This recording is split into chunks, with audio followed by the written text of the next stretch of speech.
am Kenny Anderson, Director of Multicultural Affairs for the City of Huntsville, and welcome to Impact. Each week we bring you information about exciting things that are happening right here in this community, and today will be no different. You know, the issue of child sexual abuse is an important topic that people need to know about and understand, and Lord knows we need advocates at every level of society advocating for young people to be protected and to be safe. One of the most important organizations that takes care of that responsibility is the National Children's Advocacy Center, born right here in the city of Huntsville. And today we have a couple of individuals who are going to share some information about not just the work of that organization, but a brand new program that they have embraced that's making a difference in the lives of families and children today. Pam Clasgens is Community Awareness and Prevention Director with the NCAC. Welcome to the broadcast. Thank you, Kenny. Glad to be here. It's good to have you here today, and I'm looking forward to talking to you about all of the great information about the organization and work that's being done. Also, Catherine D. Canal is here with us. She is the coordinator for a program called Stewards of Children at the NCAC. Welcome to the broadcast. Thank you for having us. It's good to have both of you here today, and I'm very excited and very interested in knowing all about that program today as well. But let's start at the very beginning, because there may be one or two people in the world who don't know about the NCAC. It has to be a very small number of people, but let's kind of help them know what that agency is and what it represents. Right, so the National Children's Advocacy Center was formed in 1985 right here in Huntsville, and anywhere that you go in the United States, if you find a place that's called a Children's Advocacy Center, it was based on the model developed right here in Huntsville. And the idea is to bring together all of the professionals who work to respond when there's an allegation of child sexual abuse or serious physical abuse. So all of those professionals come together to work for the benefit of the child, to let the child tell their story just one time, to investigate what's happened, and to prosecute the case if it can be prosecuted. Yeah, I mean, almost 40 years of work and advocacy on behalf of young people, a movement, a national and international movement that has been launched right here in the city of Huntsville is an amazing story in and of itself. But to know that this work focuses on keeping children safe is probably the hallmark of what's being done. And to know that children who are our most vulnerable resources need to have advocates and people who are going to stand by them and protect them and prevent these kinds of things from happening is a very important work that's being done right here. I know every year there is a huge national symposium, I should say international symposium, that takes place right here in the city as well.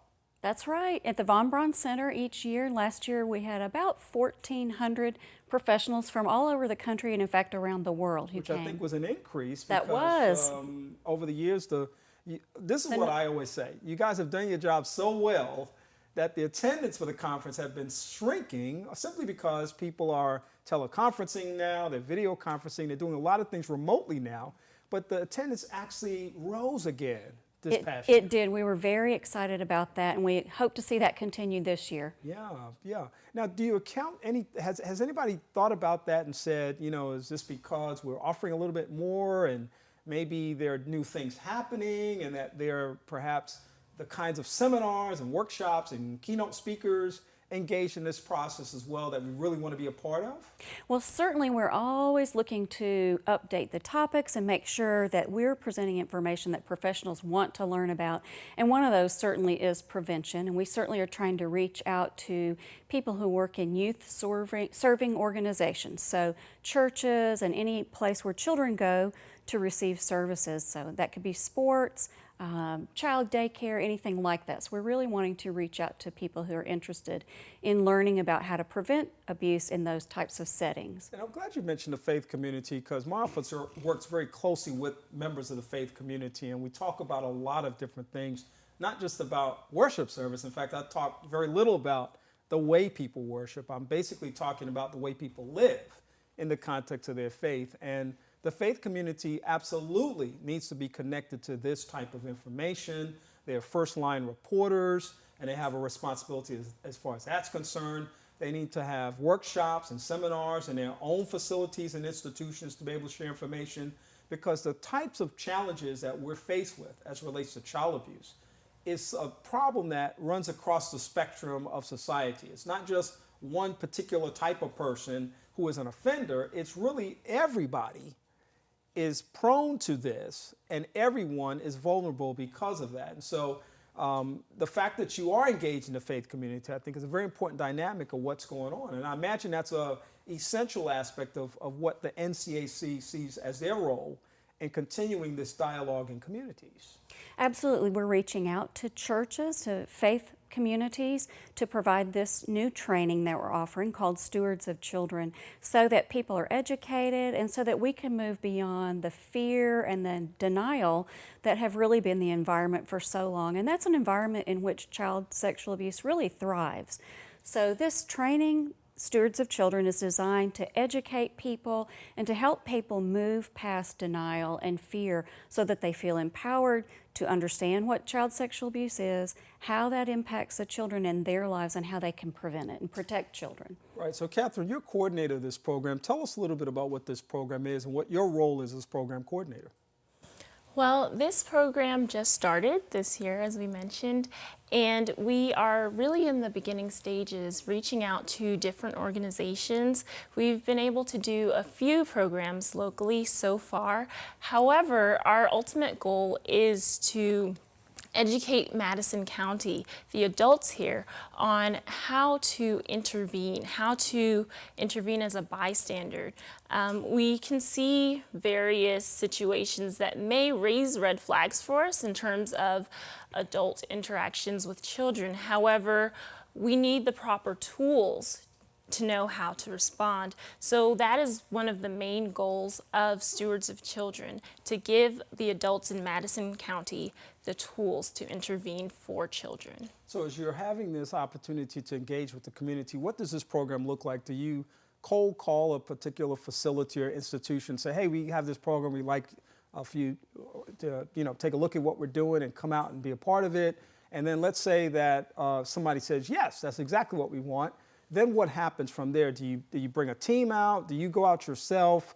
Is it a workshop? Is there some visual aids associated with it? Just what does that look like? Because people listening this afternoon may have perked up and said, hey, that sounds like something I might be interested in. So what might they expect?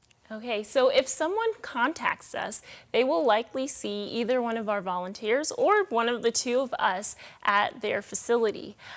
This involves a 2-hour presentation that is video-based. It also includes discussion. Okay. So we're not only hearing survivor stories, how the abuse impacted them, and learning how to prevent it, but we are also talking about it. We're talking about how we can implement it in our personal lives. So whether we're talking to parents or students who intend to work with kids in the future, or if we're talking to daycare workers or another agency that already deals with kids, we just try to cater to whatever audience that is. So for professionals, we talk about the policies at their agencies and how they can be changed or updated to protect kids. And for parents, we talk to them about specific situations when children are at sporting events, when children are with various adults. We talk to them about how they can make their kids safer, because oftentimes people think that stranger danger, that is how kids are hurt. I know that's what I learned when I was younger, not to talk to strangers, not to get in cars with strangers. However, research has shown that 90% of the time, the child knows the abuser. So that's, and I'm glad you said that, because that's the thing I like to focus on most, whether we're talking about child abuse, sexual assault, it doesn't matter what the conversation is, even homicide. You're more likely to know the perpetrator in every one of those instances than just a random kind of thing that happens out of the blue.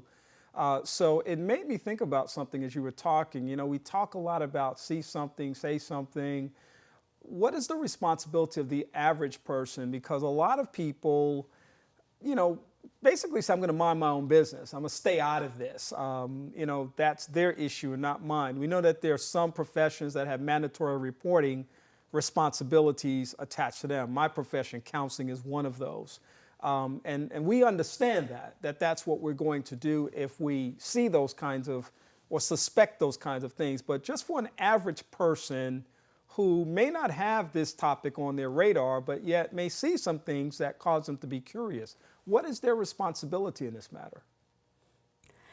Well, certainly, if you see something that's suspicious, there are a couple of ways you can handle that. Certainly, you can, if you feel comfortable, you can say something to the adult. You can say, you know, it looks like this child's a little uncomfortable with that. Doesn't seem like that's a great idea. Let's do something else and help the child get out of that situation. You could talk to the adult privately afterwards if it's someone that you know.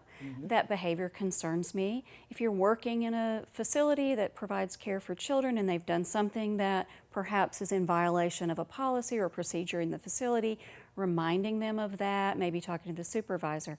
But ultimately, it's keeping an eye out, understanding what kinds of behavior might be suspicious in an adult, and stepping up and protecting kids, even if it's a little scary. Sometimes we can be afraid to do that. We're afraid of the reaction of the other adult that's involved. We might be afraid of the reaction of other people that we know.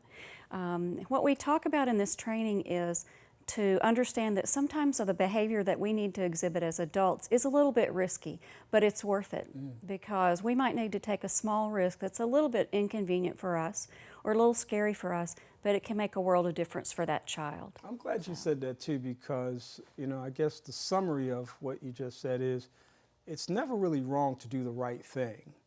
That even if we kind of fumble over what we think we might see or suspect, it's better to perhaps say something, investigate, bring it to somebody's attention, but just don't ignore it, because that's probably one of the worst things that you can do in that situation, and it may leave a vulnerable child even more prone to abuse as a consequence of that. Absolutely, absolutely. There's research that shows that there are many adults, most adults, would never want to see a child suffer. They want to do something to help, but they just don't know what to do. They don't know how. And so that's one of the things that we spend a lot of time on in the Stewards of Children training, is talking about what do you do? What are some scenarios you might observe?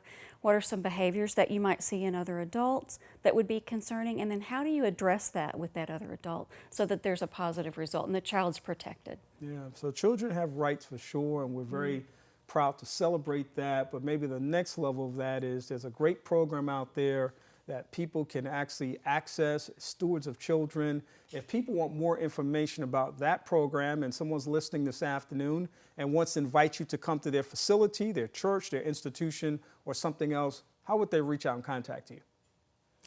They can visit us on our website, or they can... That website is? nationalcac.org. All right, good. Nationalcac.org. Want to make sure people know that. They can also visit the Darkness to Light website, which is d2l.org, and it lists local trainings that are happening in the area. So it will have the facilitator's contact information, and the individual can sign up online as well. All right, let's help those people that might be computer challenged also, because we still live in a society where people don't necessarily feel comfortable with that aspect of something. So is there a phone number that someone can call? Absolutely, absolutely. They can call us at 256-533-5437 and ask about Stewards of Children training. Good. I think this is just a phenomenal opportunity for people to get more connected, more engaged, more educated in terms of how do we go about, again, preserving our most valuable assets and resources, which are children in our community. Pam Clasgens is the Community Awareness and Prevention Director at the National Children's Advocacy Center. Thank you for being with us today. Thank you. And Catherine Canal is the coordinator of the Stewards of Children program at the National Children's Advocacy Center. Thank you for being with us today.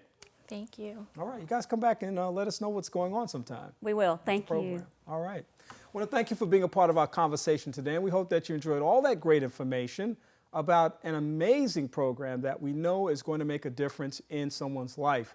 We hope that you take full advantage of the opportunity to reach out to them and invite them to your community where they can share this great information with you, and you can become a part of the team that works against child abuse. Now, we hope that you enjoyed the show that you just watched on television, and that you will perhaps check out our Facebook page, which is Impact with Kenny Anderson, where you can see a video of the show that you just watched, as well as what happens once the camera stops rolling. For Impact, I'm Kenny Anderson. Have a great day.